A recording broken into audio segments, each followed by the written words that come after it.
Говийн чөтгөрийг дарсан зайран лам хоёр. Богдог игээнд зүүн говьд чөтгөр шулан бий болж хүн малыг айлгаж байна. Ийм учраас та ном чадалтай лам нарыг явуулж дарж өгөөч гэсэн хүсэлт ирж энэ асуудлыг газар дээр нь шийдэх хүн ол гэж баргын бишрэлт Чинван Пунцгравданд хэлвэлжээ. Тэрээр дээдсийн зарилгийг хүлээж аваад нутагтаа алдартай зайран ширнэн цоржлом гончиг даш хоёрыг өргөөндөө урин авч ирв. Вантан сахлаа имрэн сууж байснаа. Зүүн говьд чөтгөр шулан бий болцоход байгаа гин. Та хоёрын хэн нь тэр аюулыг устгаж чадах вэ гэхэд зайрантан. Би майнын үрэлд хэвтээд магнаг торгонд ороогоогүй бол хүрл хонхны хэл хүүхдийн сахиус болоогүй бол дийлнэ гэсэн байна. Харин ламтан би үзэх царайгүй, үлээх амгүй бол дийлэхгүй гэжээ. Пунцгравдан хэсэг бодсноо. Та хоёр ч нэг нь болохоор дийлнэ, нөгөөх нь болохоор дийлэхгүй гэд бах юм. Уг нь аль альных нь шашны номд цуг явуулж болохгүй хэдий ч олны тусын тулд цуг явуулахаар шийдлээ. Хоорондоо битгий алалцчаараа да гэсэн байна. Тэгээд зайрантан цоржлам хоёр тэмээн сүүх тэргээр явхаар болж суутал ширнэн. Хөөй хөтчөө, энэ лам чинь баачглаа гэж хашгирчээ. Хөтч гайхсаар очтол ламын доор нэрээ баас байх өгөөд тэрвэр хөөй ламтаан таны доор гэхэд гончигдаш. Алив хүүхэ энэ үү гэд бөөгнөрсөн сур дороосоо гаргаад иржээ.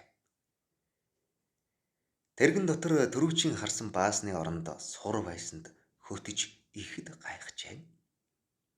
Төд удалгүй зайрантан хөөй хөтчөө, чи энэ ламыг энд буулгаа. Түүнээс муухай үнэртэйд байна гэхэд хөтж баасал юу болчихов гэж амдан үгэлсээр сүүх тэрэгний хаалгыг онгойлготол өмхирсэн махны үнэр ханх тавив. Тэрээр зөөрмөлж явсан ламтныг угзран хөөй танаас өмхирсэн юм үнэртэйд байна гэхэд ламтан юун үнэр танар гэхийн сацуу арц хүчсэн үнэр сэнгэнжээ. Ламтан хөтчөд хандаж хөөй хүүхэ, би тэмээг чинь хөдлөе. Энэ хүн намайг шоглох гээд байна гэд босгод өвөр дээрээс нь баахан мэлхий умжээ. Ингээд зайран хөтж хоёр сүүх дотор суун явж ламаараа тэмээгийн хөдлүүлэх болов. Төд удалгүй нөгөө чөтгөр шуламтайгийнх газар ойртож ирээд зайран хөөй ламтаан чи буц, харин хөтж чи намайг дагаад яв гэхэд гончигдаш ламтан өчүүхэн би таныг бараадаад явъя л да гэжээ.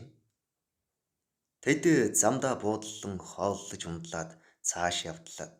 Ламтны унж явсан мориных нь хамар тачгинч хөлөөрөө хий самардаад урагш гიშгхэн байжээ. Ширнэн зайран ламтанд уурлаж юугаа харж явдаг лам бэ? Энэ мориныхоо уруу ламыг хар гэлээ. Лам хөтж хоёр очиж харвал мориных нь уруу ламыг ямар нэгэн төмрөөр самардаад цусыг гаргачихсан юм шиг улаан халдсан болчихсон байлаа. Ламтан өврөөсөө шилтээ аршаан гаргаж цацтал мориных нь уруу лам зөв зүгээр болжээ. Гэтэл зайрантан юу балаа юм хийгээд байгаа юм бэ гэснэ сүүхнээс сэлэм гаргаж ирээд хэд хийж савчиж орхитол түүний сэлмнийх нь эрийг даган цус дусалж байсан байна. Ингээд тэд цааш явсаар нөгөө чөтгөр шуламтай гих газар очивол баруун хойшоо харсан агуй байх бөгөөд тэндээс үе үе элсээр шуурч байлаа. Мань гурав ойрхон буудаллаж ламтан ном судар хонх дамраан гаргахад зайрантан хэнгэргэн бэлтлээ. Хөтж ирч томоос том түүд галасааж түүнд зайрантан нэг төмөр мон өгч за юм ирвэл энүүгээр цохиод угаарай. Гэхдээ чам руу хэнч ирэхгүй үсттэй гэлээм. Шөнө орой болж одом ичдэг гэрэлтэнгүүт эн тэндгүй чимээ гарч эглэлээ гин шүү. Тэгэнгүүт зайрантан хэнгэргэн дэлдэж байснаа болж сэлмэн эргүүлж гарлаа. Ламтан номоо уншаад гурилаар баахан хүн хийж өмнөө өрөөд байлаа гинэ. Гэтэл шүн донд болохын алдад эргэн тойрон очмит улаанууднууд гэрэлтэж харанхуйд ямар нэгэн амьтад сүйтгэнж эхлэхэд зайрантан сэлмээ эргүүлж чөтгөр болсон бурхан чамайг галд шарж идэнтэй гэж хашгиран дэвцэж байлаа. Тэгтэл түүний ингрээс гал гарч зайрантан бачимдан хараах үед хөтөж ус бариад ус хийхэд ламтан хөөе хүлээж бай. Хүчиг чинь шар тос хийхнүүд гэвэл нэрээ хувинтай ус нь шар тос болчихсон байлаа. Ламтан шатаж буй зайрантан руу гүзтэй шар тос хийтэл тэр дороо унтарчихсан байна. Ширнэнч амьсгаадан суух үед ламтан нөгөө гурилан хүнээсээ нэг нэгээр нь галд хийж ямар нэгэн амьтан муухай орлоод л зүхтаагаад байх шиг сонсогдож байлаа. Яг энэ үед зайрантан өндийж тэрхүү гурилан хүмүүсийг нэг нэгээр нь идэж эхэллээ. Харин тэгтэл хөтчээр нэгэнтээ харвал ламтны эрх хар ирийн могой болж хонх дамар нь нохойн гуй болчихсон. Ламтны биеийг тойрон улбар шар гэрэл хүрээлсэн байгаа харагдав гин.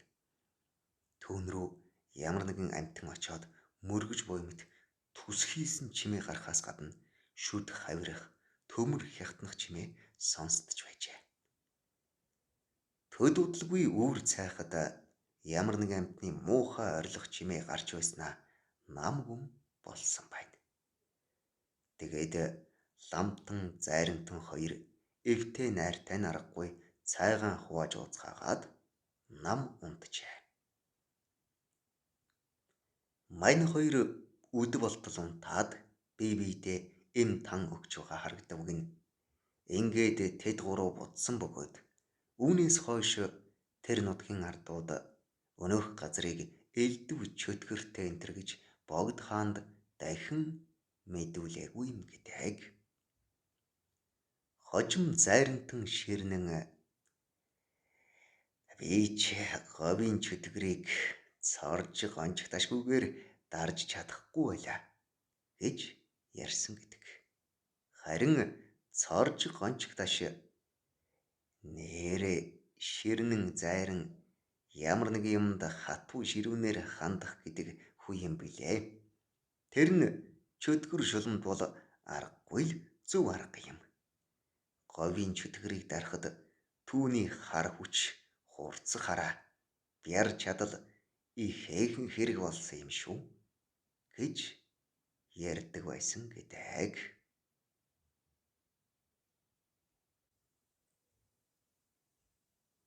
Эксүрвэлж чойгоо зайран